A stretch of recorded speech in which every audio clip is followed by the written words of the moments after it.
What I want to talk about on today's call is the state of marketing, the power of focus, Facebook advertising, the best 3 sales questions, video marketing, the importance of faces. This call is being recorded. What I want to talk about is something that's very important. I want to teach you guys how to increase your sales by telling stories. How you can increase your sales by telling stories. I was telling you guys, I was in New Orleans, and I went on this tour of the 5 most haunted places in New Orleans. And the tour guide was amazing. This guy has been doing tours for 20 years, and he was an amazing storyteller. And at the end of the tour, he actually gave he kind of used a story that was relevant as a way to close. And it was done so well, and it made me think a lot about our pitch and how we build rapport. And it became very clear that we actually have never really put a lot of thought or effort into storytelling. Like he told a story about when New Orleans was being settled originally. And there were a bunch of men that came over on the first couple boats. And once they got here and settled and decided that they weren't going to leave, they started calling back and sending people back. Obviously weren't calling, but they wanted to relay the message back to Europe that, like, we love it here. We're going to stay here, and we need you to send us some women. Like, we're alone. Can you send us 100 beautiful women? And they actually end up getting the message, and they sent 88 of their most beautiful women to join the soldiers and the pirates and the people that had come before them. Well, on the boat ride over, the women that were beautiful when they got on the boat, about 90% of them ended up getting scurvy. And when they ended up, like, some of the effects of that is, like, you become really sensitive to light, your skin gets really pale and flaky, and your teeth fall out, and you bleed from your gums. So, we obviously live in a modern world now, but back then it took like 90 to 120 days to get from Europe to New Orleans. And actually it was supposed to be like a 3-month boat ride, but they had some tough weather. It ended up being a 5-month boat ride. So by the end of the boat ride, these 88 girls finally get to the port, and they come off the boat, and they can't deal with the sun. Their face is completely pale, and they're bleeding out of their mouth. Well, that sounds a lot like a vampire. And so they ended up becoming the vampire girls, and they ended up, like, locking them away and thinking that they were, that they had a disease, and that they were, but then they got nursed back to health. Like, it's a longer story, but, like, I don't remember any of the statistics the tour guide told us. Like, he told me when the hospital the girls went to was built, right? He told me the year the boat set sail, but I don't remember that. I just remember the actual primary story that he told. So the stat that Sarah pulled, this was a study done by the London School of Business.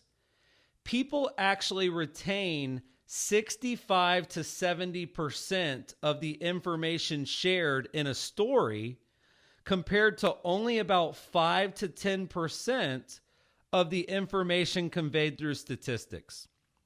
And what happens, and I actually had a dinner a couple years ago with a guy named Stefan Swanepoel. He is a big-time New York Times best-selling author. He has been a paid keynote speaker in the real estate industry for a long time. And when I had dinner with him, he was basically explaining to me how I could take my presenting on stage to the next level. At that point in my career, I was talking a lot about apps. I was talking a lot about stats, right? Here's the percentage of people that have an iPhone versus an Android. Here's the latest numbers on Facebook and how many people are using it. Like, I was really stat and sort of tactic heavy. And I didn't have any really stories in my speeches. And he explained to me that, this idea that people remember stories. People will go back and tell a story, just like I told you guys about the vampire girls. It's vivid, it's memorable. That's actually apparently like the first reference to sort of vampires is those girls. And so I think when you're telling a story, people won't forget it. When you don't, they will, even if in the moment it's highly impactful. And so Stefan sort of inspired me to relook at the way I was presenting. And what I did is I went back and I added a lot of personal anecdotes to my presenting and to my pitching. So whereas before I met with Stefan, I didn't talk about being from Polk County. I didn't talk about driving past a chicken farm in Orange Grove and a cow pasture. I didn't talk about the fact that I was the second best player on my basketball team in high school, but sadly I was the second best white player, and there were only 2 of us, and I was actually the worst player. I didn't used to tell the boiler room tales of being at Lou Pearlman's company and the guy coming in and laying off half the room. But since I've started doing that, the bond that I've built with the audience has gotten so much deeper and stronger than when I was just giving like a hot app recommendation or some kind of social media tip.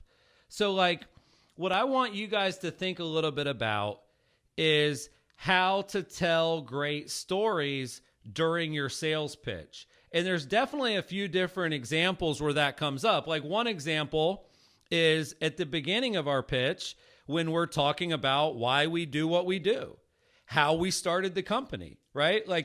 You can tell a quick story. I know, Neil, when you describe Jordan Rossman being in Canada, right? You talk about the fact that he has to pay triple what other people do because of the exchange rate. But that's not as impactful as Jordan, when he signed up, he was a newer agent. He had done a few deals, but he and his wife had just had a baby. And if he didn't make this work, they were going to be out of luck. And on top of that, the exchange rate in Canada is really tough. And so Jordan decided to make a choice. Jordan decided to either go all in or to give up. And he decided to go all in. And by going all in with Curaytor, here's what's happened to his business. Here's what's happened to his life. That is so different than Jordan pays triple because he's in Canada. What is Jordan's story? And think about when you guys talk about us starting the company. Yeah, Chris used to work here and he worked here and he worked here. But how can we make that story a little bit more vivid? Have you ever been to a conference, ma'am, where there was all these speakers on stage and they're telling you to raise their hand and they're telling you to say I? And meanwhile, all they do is a bunch of fluff. And at the end of their presentation, you don't even have any takeaways unless you buy their coaching. Have you ever been in that environment before, ma'am?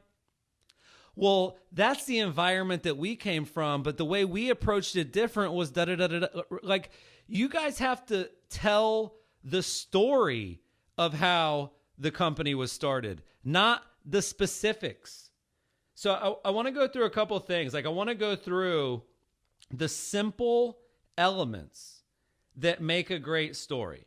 What are the elements of a great story? Well, what a great story needs is a hero. It needs a main character, right? Who's going to be the person in your story? So your story that you start with, I may be that character. The story that you end with may be a current client. And then what happens is the hero, they encounter a stimulus, right? The hero, they are made aware of something different and new. And that creates a tension. That creates a conflict. Now there's this new thing, this new challenge that I have to maneuver and navigate. And so you have a hero, you have a stimulus, you have a conflict, and then you have a crossroads, right? Should Dorothy follow the yellow brick road or not? The hero comes to these choices they have to make. And then ultimately, there's a moral to the story. The reason I told you that story is because here's how that's relevant to you. So like, you don't have to overthink it, but if you think of that idea that there's a hero, there's a stimulus, there's a conflict, a crossroads, and a moral. Like those are really the elements of any story, any movie, any book you've ever read. Like, let me give you guys an example of two different sales pitches. One that is very stat and specifics based, and one that is story based. And I want you to just kind of hear how different they are. So the first pitch is, our product was voted number one in customer satisfaction. It is 33% better than our competitor, and it actually is going to save you time and money. That's pitch number one. Pitch number two is, Steve, who works over at Business Corp, switched to our product from this other product about 6 months ago. He actually told me last week that he saved his company $5,000 and about 10 reporting hours per week by investing in what we did. He actually ended up getting a promotion for spearheading the change. And the best part of it is his entire staff loved the new tool. Like, which one of those pitches do you prefer? So it's actually very easy to tell stories when you sell. It's actually just not very natural. Like, I didn't spend a whole lot of time in the conversion code talking about storytelling. This is something that I'm really just been getting more and more excited and bullish about lately. So my takeaway for you guys is that we actually already have these stories in our marketing. The story of Curaytor is in the culture video. We have the client stories. We've got Matt Lloyd's story. We've got Amy Youngren's story. We've got Jordan Rossman's story. We've got Kendall Caputo's story. We're going to have Matt Skeffington's story. We've got our own story. Like, we already have the stories in marketing. Let's start using them in sales. And I especially want you to use them when you're closing. And so I'll wrap up with explaining how the tour guide closed me. Because I'm sure you can imagine that while the tour guides get paid, what they really want at the end of the tour are some tips. So we had gone to 4 different haunted locations. One was about vampires, one was about ghosts, one was about pirates, and the last one was about voodoo. And he explained to us that voodoo has a lot of, kind of misconceptions. Like, a lot of people are afraid of voodoo. They think that, you're trying to do voodoo so you can, you put a nail in a doll and it makes somebody's back hurt, in another state. And he actually explained to us that voodoo actually, when they put the nail in the doll or when they put the pin in the doll, that is actually meant to let God know that you need his attention because you have a big request and an important challenge that you're going through. So like, that all gets twisted. And if you look at the movies in pop culture, like, you cut the doll and it cuts another person. But the true story of voodoo is that it's not that different than like kneeling next to your bed and crossing your hands. It's a purposeful physical action that lets a higher power know that you want to talk to them. It's not a way to hurt people, right? And so he was explaining voodoo to us and educating about it. And he talked about the fact that, these voodoo people, they actually have a lot of other, sort of what you would call superstitions. So one of them, what they do is they actually have a way to attract money. And what they do is you take a red piece of cloth from a shirt or an article of clothing that you've worn before, and you cut a little square out of it, and you actually grab a hazelnut. And you put a hazelnut, you kind of twist the cloth around it, and you kind of tie it up into a little bag. And you put the hazelnut in the bag, and then you put the little bag in your purse or in your wallet or in your pocket. And by doing that, the voodoo gods believe that will attract money to you. And so he was educating us, and he's like, and then he turned and he pivoted and he goes, and we're about to see if it works. Because if you enjoyed this tour, I actually would appreciate some of your money right now. If you think I did a good job, Let's see if the hazelnut works. Let's see if I can attract some money right now. Thank you guys for your tour. And what do you guys think I did as the sales guy, right? I pulled out the biggest $20 bill I could find, brought it straight to them, and every other person in that tour did the same. Maybe not all 20s, you know what I mean? I'm more generous. But 5s, 10s, they started flowing. So the moral is, A, even if you're a great storyteller, you still have to close and ask for the business. But B, if you can actually incorporate storytelling into your close, it's so much more relevant and it's so much harder to not say yes to than a traditional close. So hopefully there's some good takeaways for there, you guys. You know, we looked at some stuff HubSpot had put out. We looked at some stuff this really great blog, Sales Bench Marketing Index, put out. Sarah, if you can share those 2 articles specifically in the sales channel so the team can learn more. But I can't wait to listen to some call clips. I'm excited to see how Neil approaches this differently than Darren and Jeremy. I'm excited to see how Amber works, you know, storytelling into her appointment setting versus how Neil starts to work it into his close. But if you want to increase your sales, one of the fastest ways to do that is to start telling better stories. Thank you. Hey, this is Chris. Thanks for listening to my call. If you enjoyed the call, please subscribe right now. Also, share the episode and use the hashtag #CallsWithChris. Every week, I choose a few people randomly to win a free signed copy of the conversion code, my USA Today best-selling book.